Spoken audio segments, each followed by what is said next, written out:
All right, it's draft day, and the Texans have made a trade. We got some breaking news. The Texans have made a trade, and Cody Stoots is here with the details. Break it down for the people. What a weird little trade to do before the first round, unless you have a clear desire to do something with that first round pick and some of your extra stuff. They're trading their fifth round pick this year, which is 166 overall, as well as a fifth round pick in 2027. And the Texans are going to get 2 sixth round picks from Cleveland, as well as a seventh round pick from Cleveland. So those 2 sixth round picks, that sixth round pick from Cleveland is the third selection in the sixth round. Now remember, the Texans didn't have a sixth round selection heading into this draft before this trade. Now they don't have, Landry, they don't have a fourth or a fifth round selection. Okay. So that's strange. And that 255 is the second to last pick in the entire draft. Okay. So what are they doing here? What's the idea here? Maybe just stockpiling guys, maybe projects. I don't know. Maybe just trading to trade.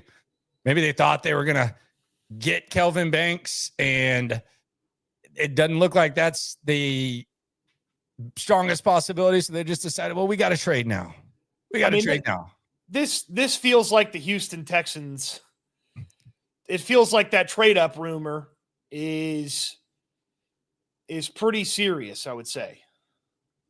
Because if you're trying to make sure you got a few extra bodies at the end of the draft, in that because you're going to have less than 4 players selected in the top 90. Could be. I really don't know. I mean, maybe you're getting more picks, so you're trading a couple to move up. Maybe that's it. I don't know. Again, the timing is weird, but okay. So I just don't understand not having a fourth or a fifth round pick. That doesn't make, to me, a lot of sense the way that they're operating. Like that to me doesn't make a lot of sense. Like why do you not have a fourth or a fifth round pick? Now, unless you're trading back and you're going to get fourth and fifth round picks, then all of a sudden it makes sense to get you some late round stuff. But this is very strange. This is very strange by the Texans. Yeah, I don't know. This is not. I mean, this is a prelude to another move. Okay, so you think they're trading up then? Not necessarily. It's just a prelude to another trade, and I would assume is associated with the first round pick because that's where you. Like these like some team giving you anything for 6th round picks, like that you can't just add a 6th round pick into something and make it worth something. It's weird. What a weird trade. Yeah, I don't get it. What a weird trade. I don't get it. The Texans seem pretty they on the Twitter they put it's starting early today, eyeballs. I just don't understand why you would take yourself totally out of the start of day 3. No idea. Don't really get it. Maybe they just wanted to get a fix in. Don't know. This is just. Hold on, D'Amico. Yeah. I gotta get ready here. Give me that good trade stuff. Oh yeah, let me chase the dragon.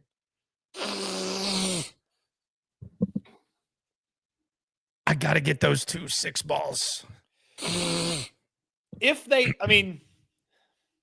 Doing this without seeing the board, like it's fine to have this ammunition, and maybe they just feel like every guy in the 5th is the same as every guy in the 6th. Okay, sure, it's fine to have this ammunition, but did you have to have this to get like another agreed upon trade like 5 hours before you're on the clock? Like, I don't know, very strange. Maybe there's a vision. I watched draft day last night, so maybe there's like a vision, you know. Sometimes when it, you know, maybe they'll end up shocking the world. Maybe Caserio is working the phones right now. I don't know, but that's how they started out. Okay, good for y'all. The 5th round pick's more valuable than all 3 of those picks that they got back. Like they lost value. Yeah, I don't get it. They lost value. I tell you what, I know for sure I'm going to bitch about not having a 5th rounder in 2027 at some point. Yeah, you've become like, you got to have a lot of pick guy. It might be in 2027 when I complain about it, but I'll complain about it in the future. I was talking about this yesterday. You've become like don't want to trade up because you don't want to lose draft pick guy. You want as many picks as possible. What's wrong with that? Nothing. I mean, it's just a lot of draft people are like that, but that was. I just don't like when Nick Caserio sits there and just downplays the importance of the NFL draft when he's like, well, there's other ways to acquire talent. Yeah, but none of them are cost-controlled talents. Like, yeah, you can go sign a free agent. One, they're a free agent for a reason if you're signing them in April or May. Two, you can go trade for somebody. That's fine. That's the reason the team's trading them. And they're not cost-controlled. Like, draft picks are cost-controlled. That to me is Patriot bullshit with Caserio. Like, I think the Patriots could look at it that way, or maybe the Rams, but I don't know that this Texans team is. I think the draft is your best resource with where the Texans are and where the state of things are. So yeah, I don't. Also, if I was Horde picks guy, I would be excited about this because they got more picks. Like, they added picks. I don't know, man. So it's not like I don't want them to have 20 picks. I don't know. I want them to have 7 picks. Pick 6 guys that can hopefully make the roster, and 1 guy that's a practice squad guy. Like, how hard is that? I don't know. Maybe this is a bundle up. We'll get to that in a sec. ESG Soccer says, I believe the technical term is fluffer. Sure. Trill Kick X on the soup says bundle for a move up. I mean, perhaps. Does the couple of 6th-round picks get the Minnesota Vikings real excited? Is this ultimately how you get the Vikings to move back a spot so you have 24 instead of them? Wag says agree. It's going to be a bundle for a second or first. So they're kind of saying it seems that the peeps, and shout out to everyone. Hope you join us on the live stream. We'll be back here at about 6:30. It feels like the peeps think this is the start of perhaps something happening. Now, along those lines, if we are to follow the money right now, the betting favorite to be the 6th overall pick is Kelvin Banks. And we've kind of started rolling our eyes at the Kelvin Banks is going to be falling to 25. And we talked about the 12, but the last time I checked, unless the odds, you might be looking at live odds, he was the betting favorite and it was minus money to go to the Raiders. Yeah, but we've been telling you for months Kelvin Banks is not a bottom 15 of the first round guy, bottom 16 of the first round guy. And the draft prognosticator saw it differently than the NFL did because it looks like he's going to be a top 10 pick. Well, I honestly think that they did not know he was hurt when they were watching tape. And that's my story, and I'm sticking to it. And I think even some of the top guys did that, and teams don't do that. And I just don't. It sounds like a really like amateur thing to think, but I really think that. Like, I think they popped in his junior year tape. They ignored the fact that he didn't play against A&M in Georgia for a reason, and the way that they're breaking him down, yeah, he's a little slow out of this. He's a little fat, inconsistent. He was hurt. Like, he was limping. He was playing extremely hurt and in a lot of pain this year. And I feel like the only reason I know this is because that I watch every Texas game. But it feels like there are legitimately people who watch tape, and I'm not saying they don't watch it, but they watch tape without context of knowing that the guy was hurt. And I think that is what happened with this. And I know that sounds silly, but I truly believe that because it's the only thing that makes sense. Because for Kelvin Banks to be mocked to the Texans more than damn near any player that I've seen, and to have the discussions that are being had about him, the only way that makes sense is to pop it in. And I'm not even saying this as like a do your homework type of guy. I don't even know where you start doing that. Like, if you're one of these draft guys who puts in a lot of work watching tape, and I'm not calling this out as like a half-ass thing, and you get this guy's film, and let's say you got the all-22, let's say you even get it from the team. Like, if you're watching it, you're just watching it and you're judging it. Like, you're not going to know every variable. Maybe you catch something during the game, but I truly think that the people that were breaking him down did not even know that he was playing hurt. And the only reason I know that is because I watched him limp to the sideline time after time after time. I watched him go off the field, and I watched him miss 2 of the most important games. And if he goes 6th, I think that might make sense because Nick Caserio, D'Amico Ryans, Pete Carroll, the Raiders, they're not watching tape and then just like writing a scouting report. They're watching tape and then they're going, "Hey, Steve, what's the deal on Kelvin Banks? It looks like he was a little slow in the game against so-and-so. Oh, he was hurt. Okay, that makes sense. When did he get hurt? Oh, okay. And after the season, he kind of had to take some time off. Okay, thank you. They're not just doing like what these media scouts do, which is watch the tape and then all of a sudden say he's fat and slow. I think you're not giving the scouting department enough credit. I think they get the report that the first report it's like was hurt during final few games. D'Amico's like, oh, okay, I'll look for that. Don't worry. Yeah, don't worry. Yeah. No, I do wonder how much context a lot of the folks arrive at. It's hard to get. Like you can't do that for every player, so I get it. But well, you can get it. You can get it late in the process and then have to kind of adjust things. Yeah, figure it out as it goes on. And I mean, for the most part, these scouts, they're watching the tape. They talk to a few people, not the scouts, but like the media scouts. And then a lot of times they're just consuming it. So we're 3 hours away from the start of the draft here. And the rumors keep flying. Rumors keep flying. Diana Rossini, phone lines are getting busier as the first round nears.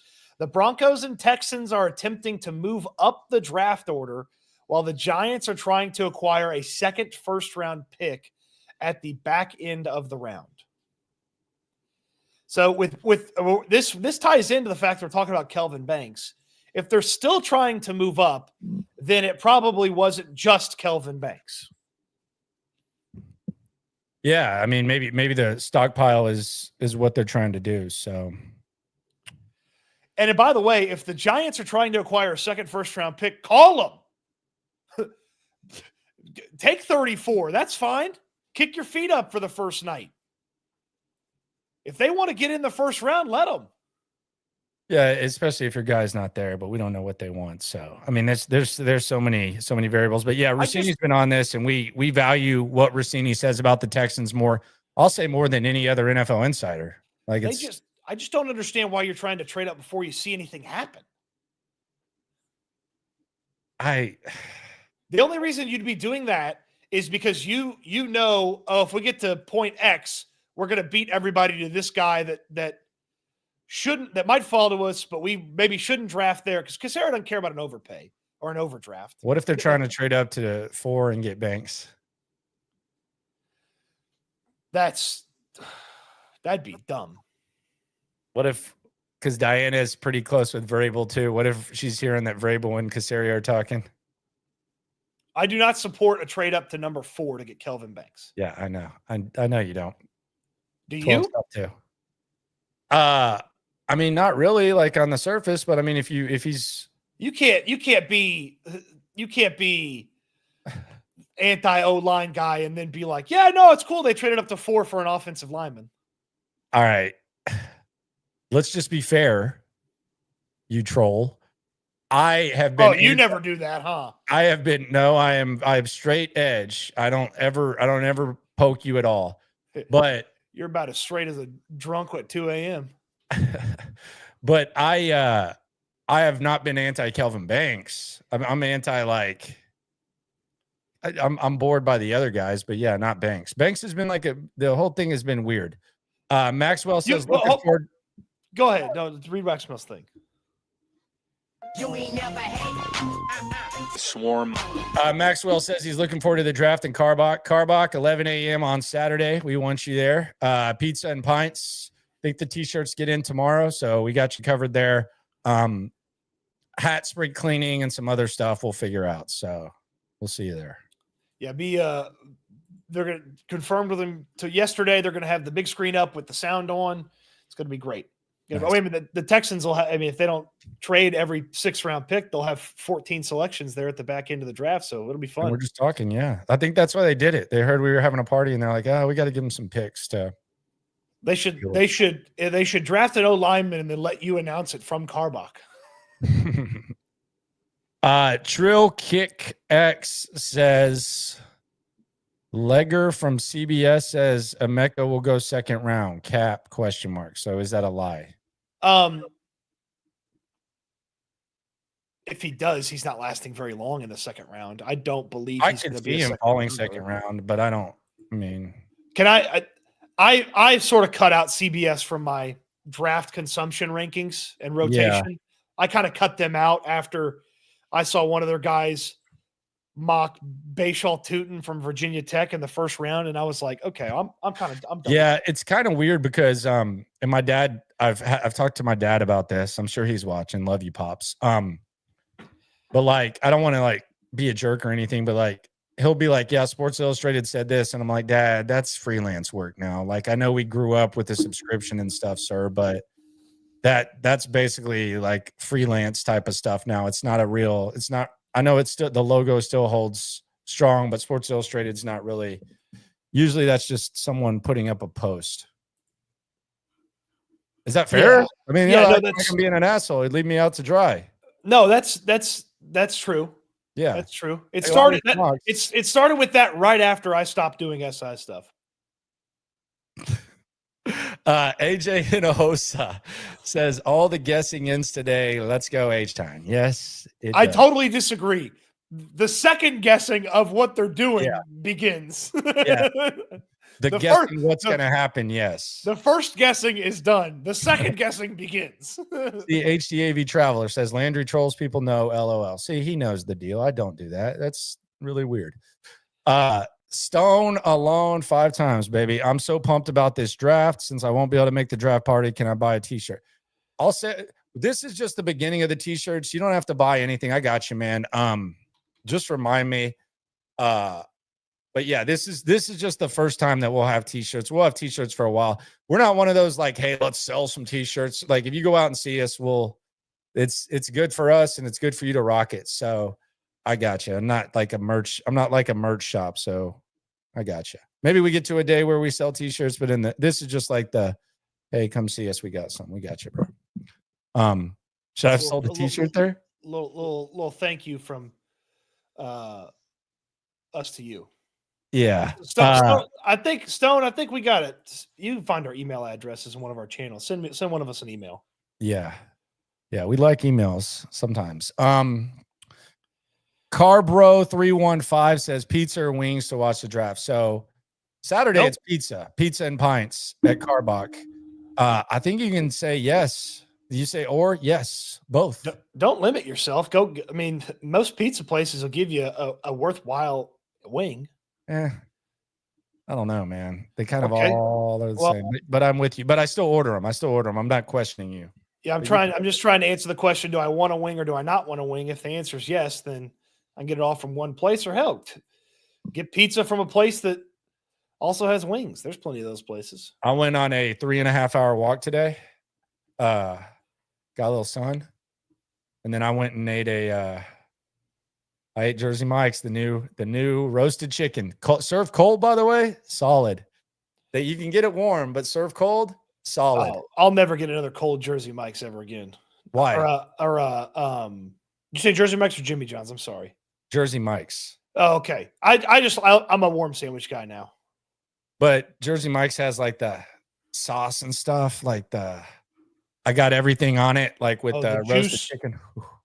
Yes. Did you get the cherry peppers? Oh yeah. Yeah, I got it all. Everything. But the thing about Jersey Mike's is it's up there with Cane's and Chick-fil-A when it comes to consistency. I think they take a lot of pride in owning the spot. And do you follow that crazy sub guy on Instagram? I've seen him on TikTok, yeah. Yeah, so he's a goofball, but he's the one who brought that to my attention. And the owner there, I was talking to him and he said he met him, but that's whatever. Then your Jersey Mike's needs to come train my Jersey Mike's, because my Jersey Mike's is rough. Really? They are the speed slow, consistency low. Wow. Yeah, this one's about as good as it gets, man. I mean, and anytime you ask for a hot sandwich, it's like they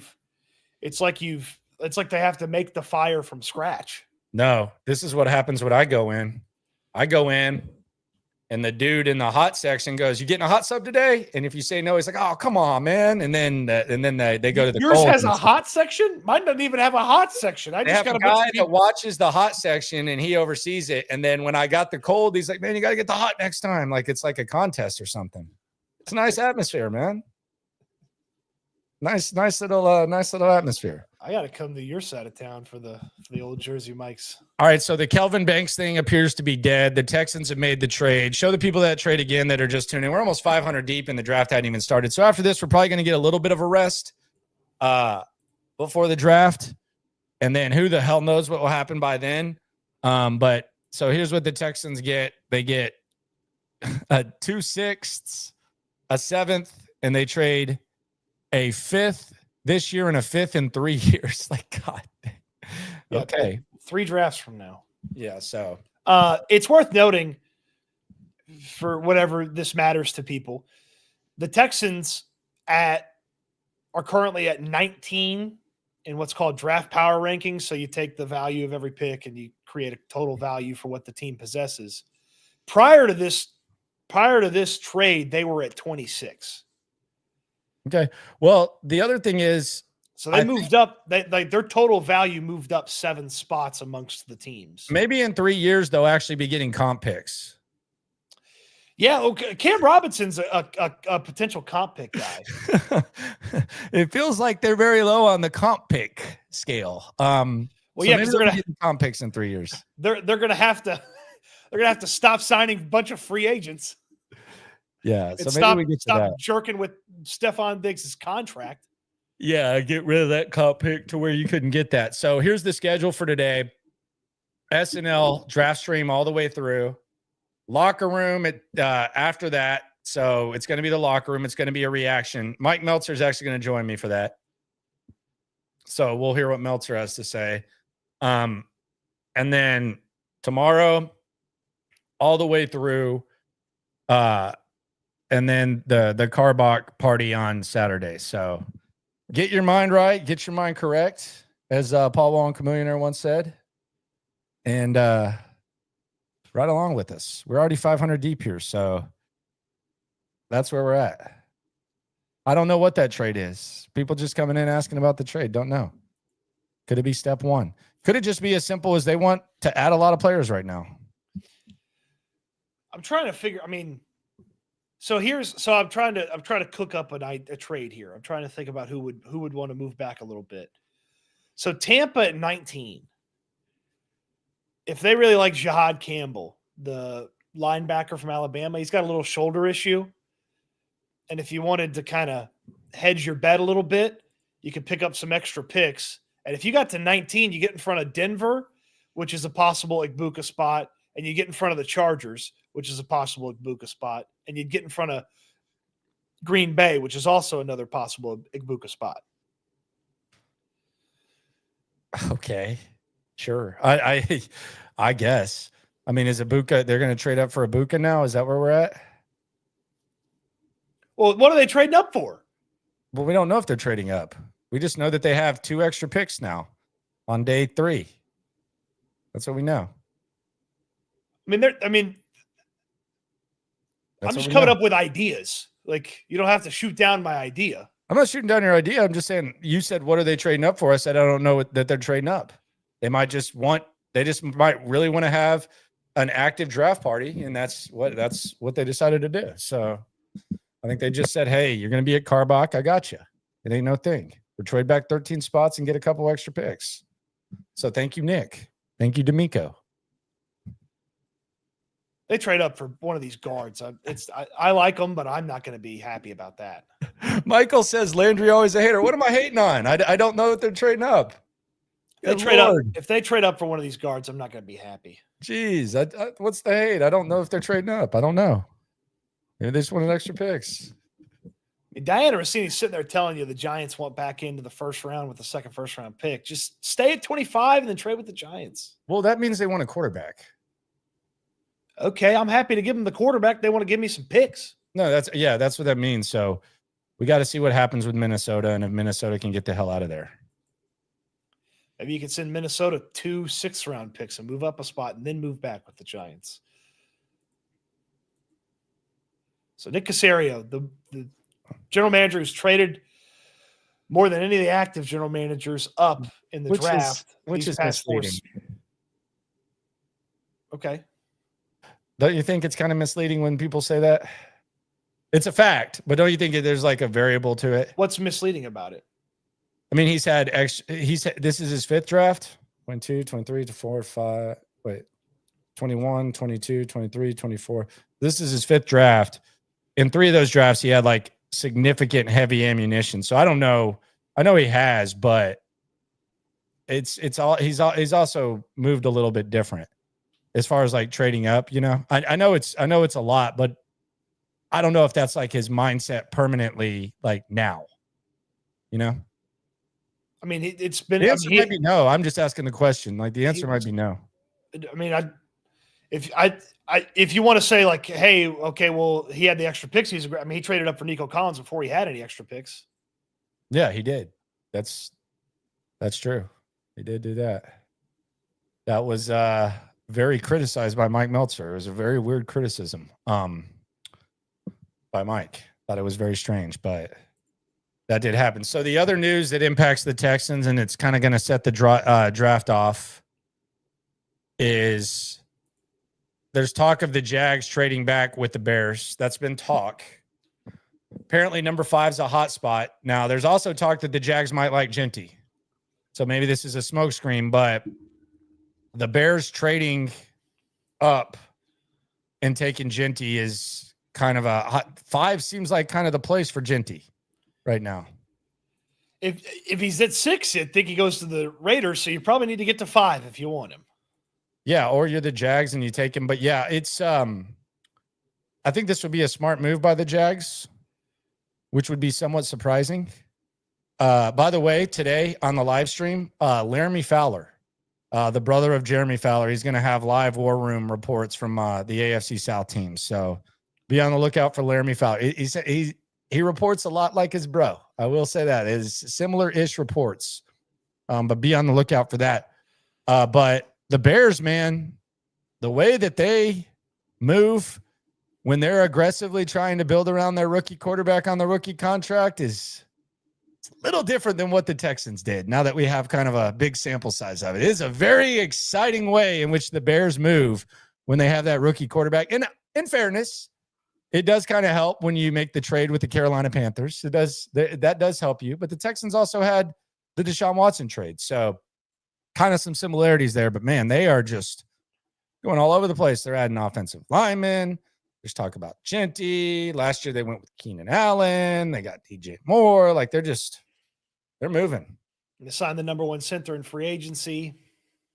Yeah, they are moving in. On the super chat, their tackle situation's bad, but I mean, you get Ben Johnson, Genty. We know he doesn't like DeAndre Swift. He wouldn't play him in Detroit. So you get Ben Johnson, Genty, let him take off. Wag says, could you see them trading back in the 1st or 2nd, maybe Ibuka, wide receiver, and Banks? Stoots going to scream if they go back in the 1st to get Warren. Well, they go, if this is just trade up for Tyler Warren, I'll shut my damn mouth and say that I was an idiot for talking about it.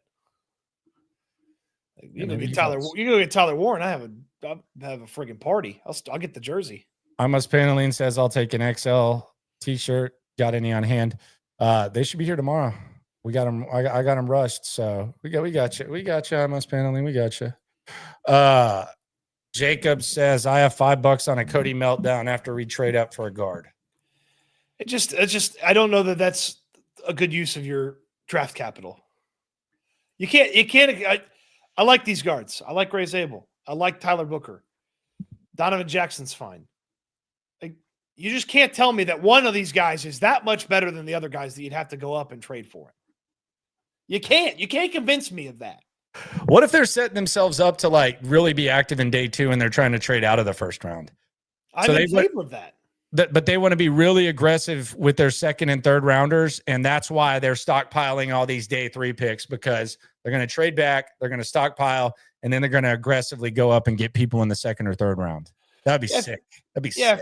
If you want to go with something like just to use an example, if you get you get into the top of the second round from your first round pick, Yeah. you get into the top of the second round, and you got, say, mid 30s, whatever. Let's call it 34 with the Giants. And then you also have this extra capital, and you want to take 58, and you want to turn 58 into 46. Or you want to turn 58 into 43. Yeah. Like, I'm all about that. Go for it. And I like fucking with you a little bit, but actually I haven't really fucked with you about this. It's more the chat. Shout out to the chat. 600 deep before the 2 hours before the show even starts. That's love right there. But I think we both we have common ground in that Banks would be the guy we're trading up for. Like we agree on that. Yes. And we also have common ground on it. Didn't seem like he was going to fall that far. But I mean, trading up for Zabel or Booker just doesn't seem like it make more sense at receiver, which is why you're saying the Ibuka thing. But I just don't trading up for those guys. It just seems like I don't know if desperate's even the word. I think stupid might be the word, to be honest with you. That's a misuse of assets if you do that. Yeah, I think it's a wild misuse of assets.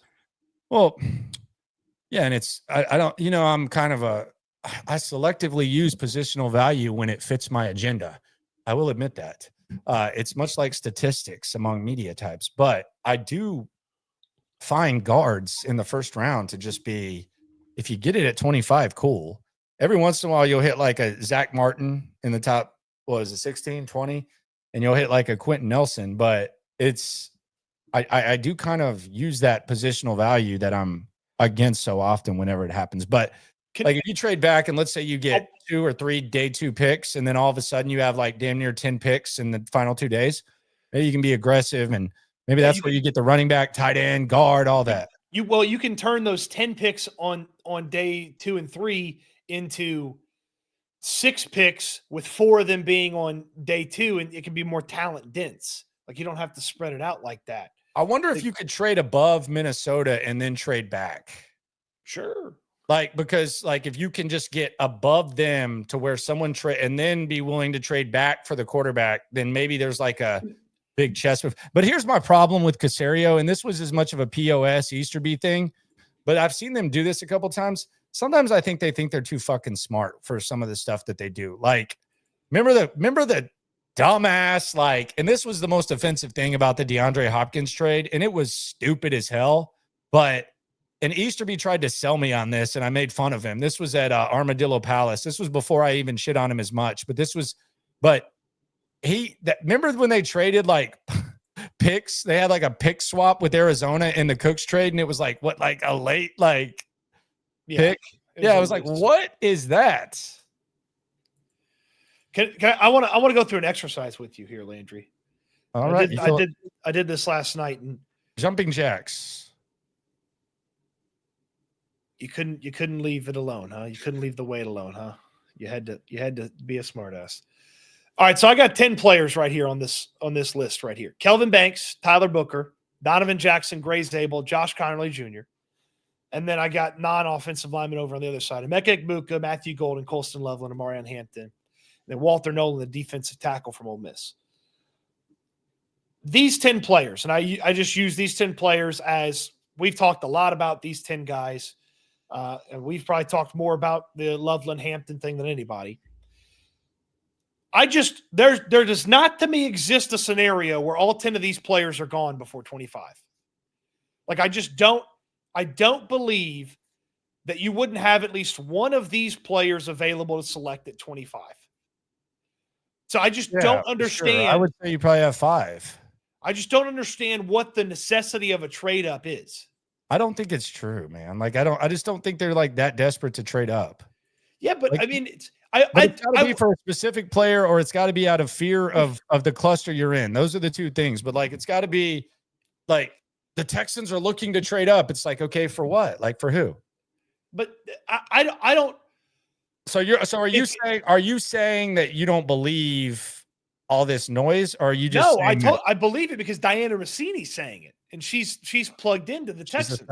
She's established herself. So I believe they're trying to trade. I can't figure out why they feel the need to trade up, though, because again, I like Tyler Booker, I like Gray Zabel, I like Donovan Jackson. You can't tell me those guys are 5, 6 picks different than the other guy. Like they're that much better. Like you Well, I just think can't. the other thing about it is, and you said this earlier today. Damn, you're smart today, Cody. I think draft time makes you smarter. But like the trading before everything happens is what's weird. And I guess in this situation, it really doesn't matter.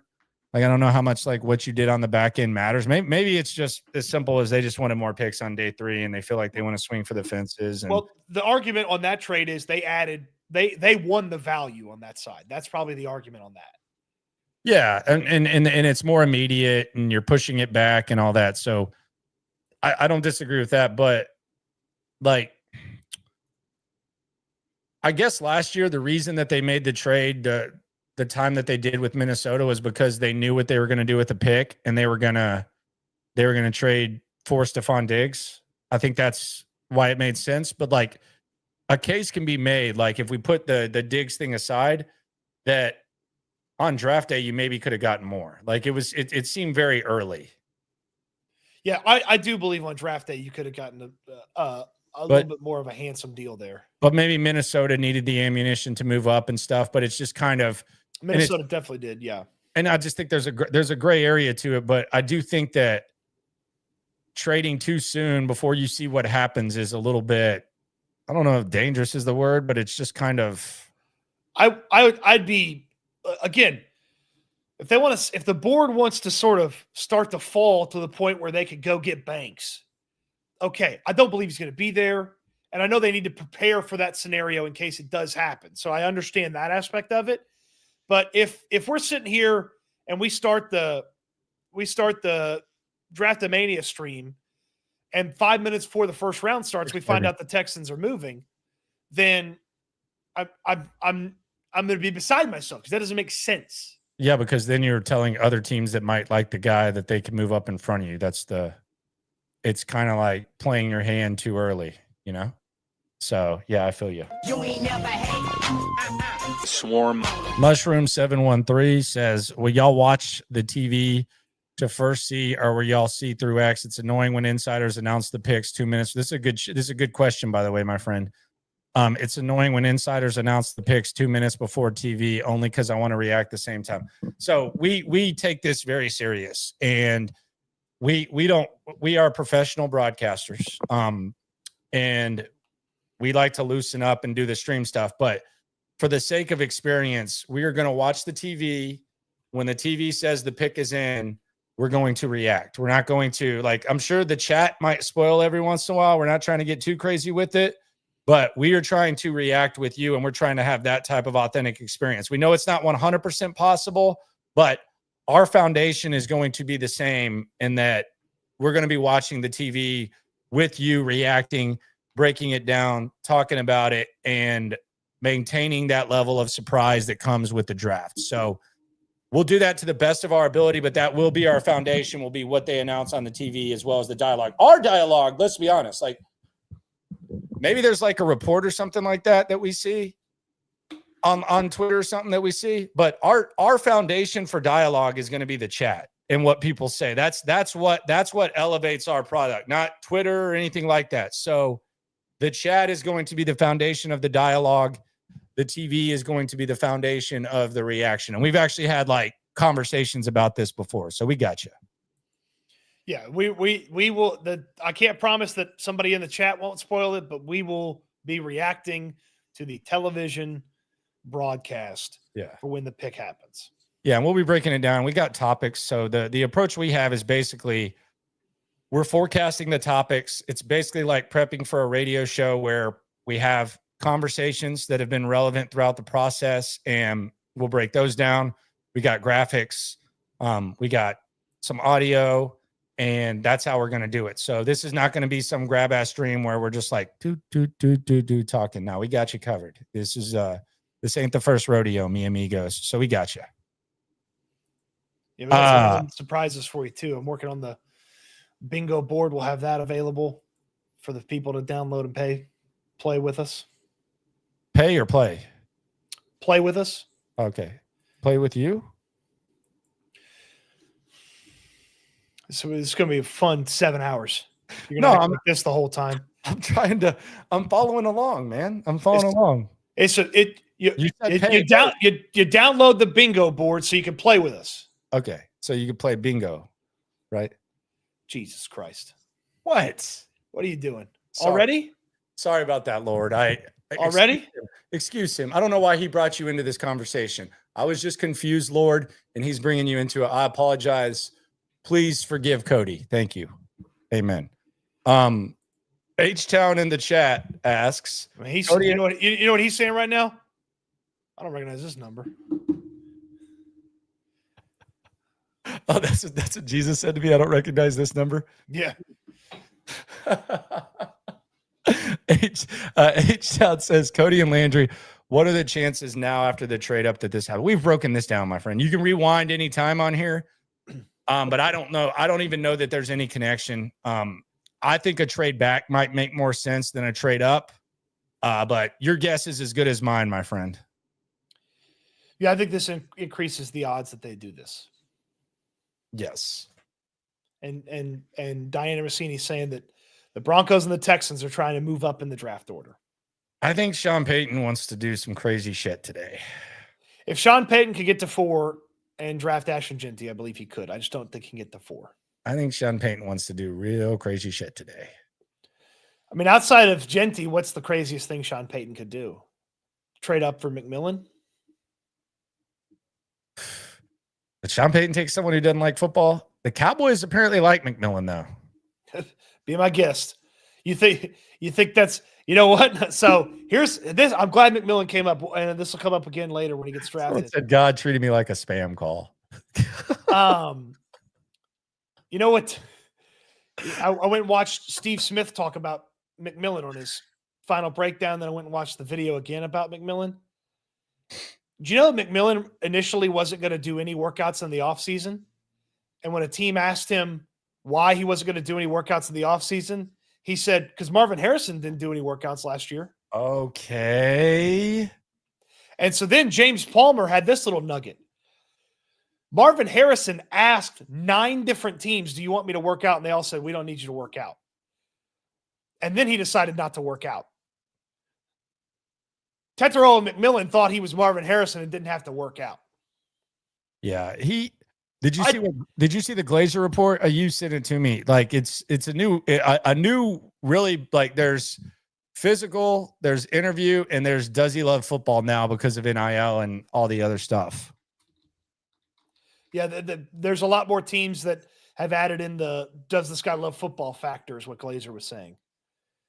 Yeah, I tell you what, man. And then another thing that Steve Smith got feedback on to McMillan was people are worried if he gets too far away from the West Coast. Dude, he's from Hawaii, isn't he? He's from Hawaii, and then he spent a lot of time in California growing up as well. But people are worried if he gets too far away from the West Coast that it's not gonna be comfortable for him. He's got the Hawaiian vibes, bro. Like he likes to be barefoot. The hang loose. He likes to be barefoot, yeah. dog. He's on that kava. Yeah, it's Tech McMillan likes the high grade marijuana called Kush on the streets. He seems like he roll a J. I don't want to slander you. I'm giving you a compliment through my POV. I'm not trying to slander you any more than the process, but I could see Tet liking a little Marahoochie. I can't believe even one of these wide receivers ever having the idea cross their mind that they can be treated the same way Marvin Harrison Jr. was treated. That's hilarious to me. He was looked at as him. When are you taking Marvin Harrison in fantasy this year? Probably like 3rd round. He's your 3rd round guy, 2nd round, back of the 1st. I'm not taking Marvin Harrison Jr. I'm a Malik Neighbors guy. Okay, so that's your breakout. Okay, breakout. There's no breakout. He was good last year. Marvin? No, Malik Neighbors. No, I'm talking about Marvin. Marvin's not on my board. He's on your board. Marvin's not on my board. You couldn't force Marvin Harrison to me. Well, in our league, everybody likes like rookies and like. Yeah. I tell you what, I ain't drafted no rookies this year. I ain't drafted no rookies this year. Matthew Golden, be my guest. See you later. Tetero McMillan, go for it. Brian Thomas Jr. is going 1st round. He's going top 10. I'd probably draft him like 5 if they got him. If I got he might be the number 1 wide receiver. I mean, you got to put Chase and Jefferson. Yeah, that's a little crazy talk about you, but okay. Chase, Jefferson, and then him. Okay, so 1 and 3 is pretty different. Yeah, big time. But same college. Well, one more thing about Tedero and McMillan from Steve Smith. This just because now I'm in just like, prove me right mode.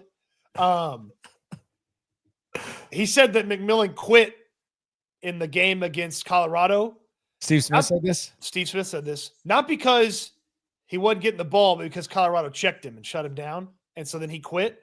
And then Steve Smith goes, I'm not saying that just I'm some guy that's, that's watching the film and I think that. I'm not saying that because I'm just an ex-player. He goes, I'm saying that because I've been exactly that guy where I'm not getting the ball, I'm getting checked. That guy made my day at work hard, and I said, F it, I'm not doing it anymore. And I checked out of the game, and I shut it down. And he goes, I saw the exact same thing from him. And I was like, yeah.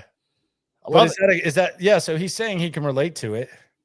He's saying it's bad. Yeah, I don't think you can develop into liking football. No. Can you imagine if he goes to Jacksonville, how much he's going to hate it? Yeah, but that does seem like a possibility at 10. He probably like Dallas, okay. Yeah, a lot of attention and opposite of CeeDee Lamb, Dak, good leader. So look at him, the Rock. Yeah. So yeah, we'll see how that goes. What did you make of? Did you make anything of with this wide receiver thing of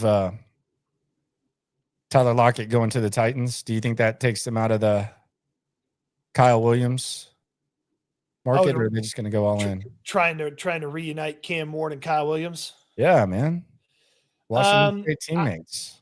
Tyler Lockett shouldn't keep you from drafting a wide receiver if you like a wide receiver. I didn't think so either. Tyler Lockett was a player that I had circled for if the Texans didn't get enough wide receiver help, go get Tyler Lockett.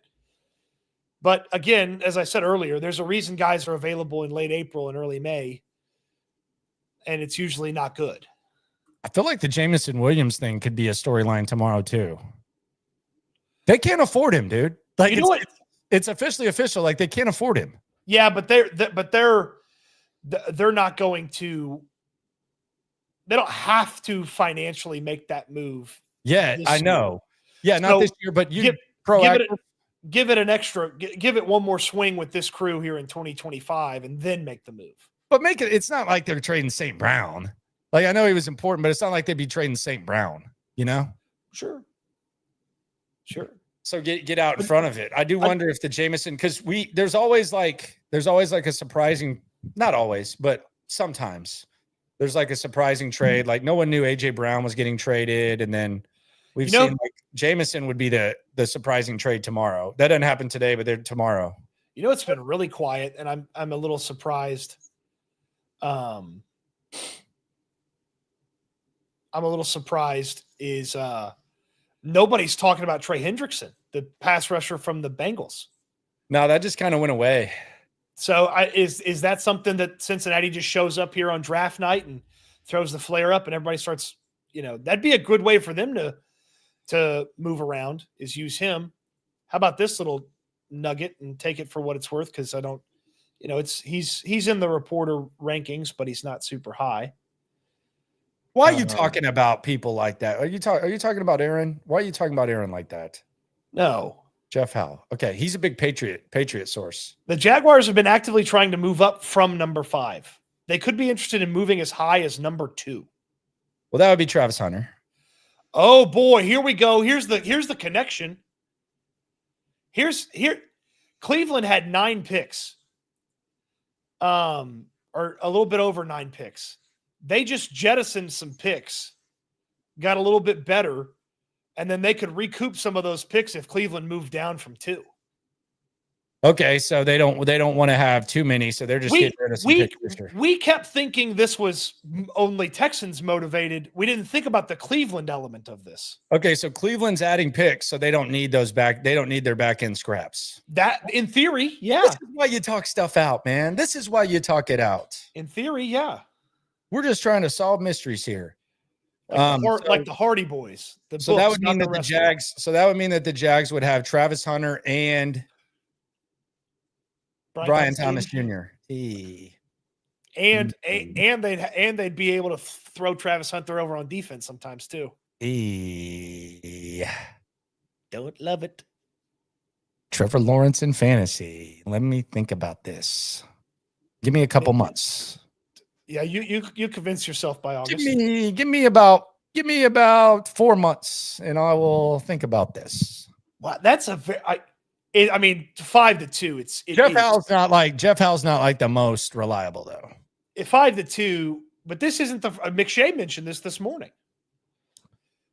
Well, so 5-2 for Travis Hunter. That's interesting. Jacksonville has the most total value amongst their picks of any of the teams in the draft this year. The most total value. They've got 4 picks in the top 88. They've got 3 picks in the top 70. So they have the most total value amongst spread out about all their picks. So it would make sense if they really love one of the guys, they go up there. This isn't for Abdul Carter, is it? I mean, that wouldn't be bad either. Abdul Carter. Make up for your mistake of Abdul Carter, Trevon Walker, and Josh Hines Allen. Or Allen Hines. What's his name? Josh Hines Allen. It's Hines Allen. Okay. Yeah. Okay.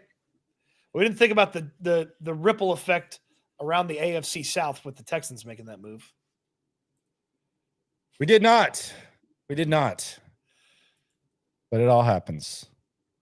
Very wild. Looking forward to it, man. Looking forward to it. Travis Hunter, come on down. But then he's got to like the idea of going to Jacksonville a whole lot more than going to Cleveland. Then what are the Browns doing? The Browns at 5 would. I don't know. Tyler Warren? Now they got Njoku. They got Njoku. I don't know. This is the fun part about it.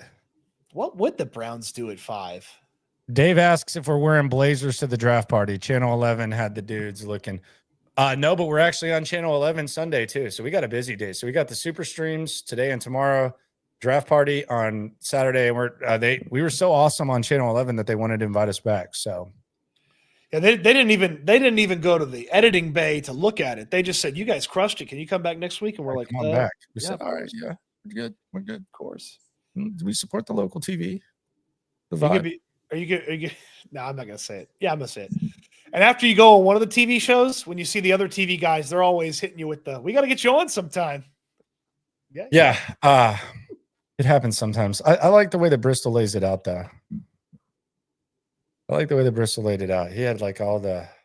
It was a gray jacket on Sunday, by the way. And it'll be a different jacket this week. Was it gray? Yes, it was gray. Okay. Just making sure. I mean, you always get mad at me for their questions, and I'm just trying to make you make it clear to the people when you're mad at me. Hey, just asking. Well, you're the human being that is more critical of how I dress than anybody in this entire world. That's a lie. Than anybody in this entire world. You've said more things about how I dress than anybody ever. And I've had some really mean women in my life. I'm not a good dresser, sir. Well, I didn't stop you from talking shit about how I dress. Yeah, I'm not a good dresser, sir. So I don't agree with you. Will the witness please answer the question, Judge? I was talking to someone yesterday about their style. They're like, feels like they're like dressing their best and they're like in their 50s. And they were like, "Hey, you're getting in the fun dad phase of style," and I was like, "What does that mean?" And they're like, "Yeah, just not really worried about it." And I'm like, "Yeah, I think I'm there. I think I'm there." Yeah, but I will say this: you will wear pants more than most people, and I feel like pants is above shorts in like style. No, yeah, I mean, it's just whatever. It doesn't matter. It just mixes up. And you get a lot of your clothes dry cleaned, like the time you fought that one guy in the lobby. The guy tried to fight my nice small business owner. Drill Kick X on the super chat says, "Keep it a buck." Cody, the only ones with a fashion sponsor. Who's your fashion sponsor? The Perfect Jean. Oh yeah, Perfect Jean. Let me see your perfect jeans. You want me to get them? Yeah, I literally have them right here. Let's see. Yeah, let's peep these perfect jeans. Let's check these out. Okay, let's go ahead and cut them off at the pass. He'll make some joke about the size of them. But yeah, Perfect Jean. Fold them out. Let me see. No, I'm not doing that. No, put them down. Let me put them to the wide. Put them wide shot. Let's see the wide shot. Oh, okay. See, I already cut you off at the pass. I already knew you were gonna make a fat joke. I'm not making fun. I just want to. You know why I got the Perfect Jean? Because they fit fat people like me. Got to see the pockets though. What do you mean the pockets? Because pockets are a big part of the jean. Let me see. Well, there's pockets on the ass. Okay. And you got 2 pockets up here. Okay. Yeah. It's traditional. That's nice, man. You got pockets over here. That's perfect, dude.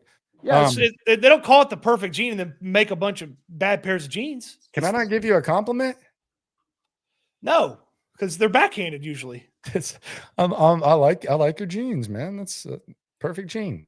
And they're comfortable and they're lightweight and they're breathable. AV Traveler, Cody, where are you finding these women? LOL.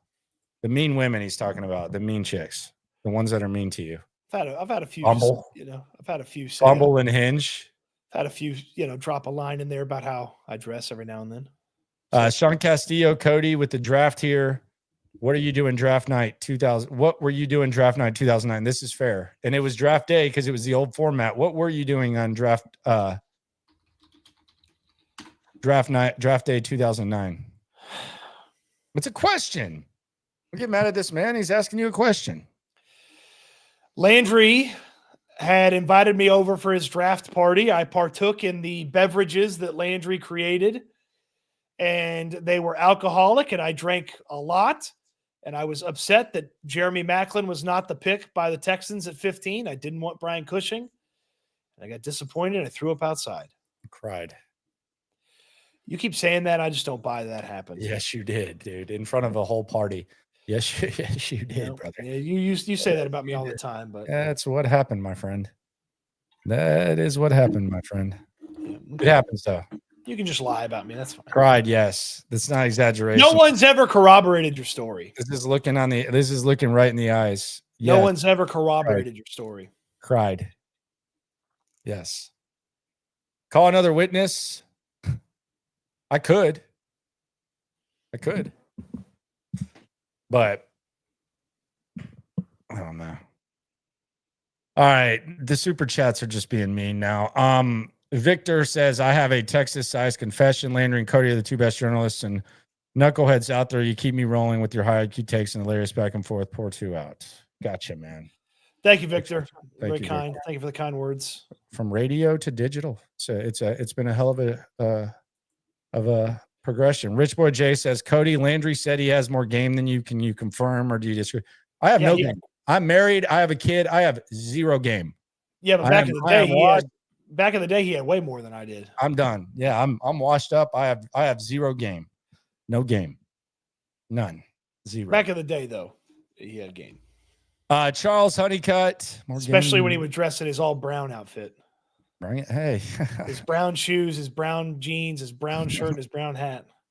Go eat at the Joe's Crab Shack. Joe's Crab Shack's Chimneys.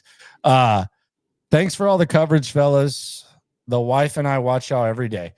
Shout out to you, and I apologize to your wife because anytime, like going back to like the 20-year radio career, however long it was, 15, every time that I would meet the guy would be cool, and the wife would like give me a yeah, and I'm like, I understand, ma'am. Like, you don't want to listen to talk radio all day. You're a good wife for supporting it. It's very nice to meet you. but it's always like, shit, y'all have that on at night. And it happens though. Shout out to her though. Shout out to your wife, Mrs. Honeycutt. Appreciate you, ma'am. Yeah, thank you. Thank you for the kind words. Is it okay to call ladies ma'am that are like your age? I feel like ma'am is like respectful. Some people say it's like condescending. Like buddy is condescending. When you call someone buddy, it's just kind of a little bit disrespectful, I'd say. But is ma'am bad? Because I find myself saying ma'am just no matter what. Ma'am? Ma'am. It's not bad if you're in the South. I think there's some folks from up north that would take offense to it, like it's an old lady term. But in the South, I feel like it's pretty widely accepted. You can call females ma'am. Yes. Now you drop a ma'am on somebody that's, not when you thought they were. That's a whole conversation that you just signed up for. Yeah. Yeah, no doubt. I think I'm the Shaq Mason of picking up chicks. Yes, I'm washed. Did Shaq retire? Oh, you said you're washed. Washed, yeah. Washed, yeah. No, ma'am is respectful. Yeah, I think so too. You drop a little mama on somebody. Some dudes can pull that though, man. Like the right guy calling her mama and stuff can do it. Like it really, it's not something you can fake. Like if you're pulling the mama, it's gotta, some guys can do it, man. Some guys can do it. Sweetie, all that, like they can do it. But then there started to get like some movement where like women would get offended when someone would call them babe or sweetie and stuff. And it's like, man, some of these old guys, they don't mean any harm. Some of them do. So it's some of them do. Yeah, some of them do, but like some of them are just being really nice to you and you're punishing them for the actions of the creeps. Where are you on Toots? Hey, Toots. I never heard that. Maybe in like old movies. But yeah, it happens for sure. All right. Someone up in Maine, Donnie, he says they had a problem with you being too respectful. It's all about consistency. Yeah. Shout out to Maine, man. What's up in Maine? What do you do in Maine? Is it it's bad weather, right? Well, no, a lot of people summer there. Because it's like cold. Well, I think it's a little cooler and there's usually some good weather there. Here's what I do know about Maine. My good friend Martha Stewart told me this. They have the best potatoes in the country. People think it's Idaho. Idaho just produces a lot of potatoes, but they're not the best. Martha told me that the best potatoes in the country are in Maine. She was a guest host on Tournament of Champions. She made an entrance and she judged. That's got to be nerve-wracking. Having Martha Stewart judge your food. They had already cooked, so it wasn't like anything like that. But Antonia finally won six times the charm, so good for her. Felt very happy for her. Not my favorite. Not my favorite. But she deserved to win. You deserve what you win. It isn't like deserve to win. You either win or you don't. I was happy for her. Anyway. I bailed on that when my guy Jet Tila went out early. He choked, man. He did. He choked. Remember once upon a time when I used to make fun of you for watching Food Network a lot, and now I find myself watching it. Remember that? Yeah, it's funny how that shit works out. Wait till those five big uglies on the offensive line lead the Houston Texans to the promised land, and then we'll all be at the parade drunk as hell wearing guard talk shirts. Dude, Traden said Landry said boo back in the early 2000s. Who didn't? Still say that. Of course. Who didn't say that? If you didn't say that, you weren't bringing it. You weren't bringing no heat. Like your lady, like your boo. Yeah, boo. Yeah, everybody said that. I don't know anyone who didn't. That actually had game. Well, I do know someone, Cody. But anyway, appreciate everyone. I'm just surprised you said I had game. No, I said anyone that did have game. I said, yeah, actually, I do know someone who was Cody.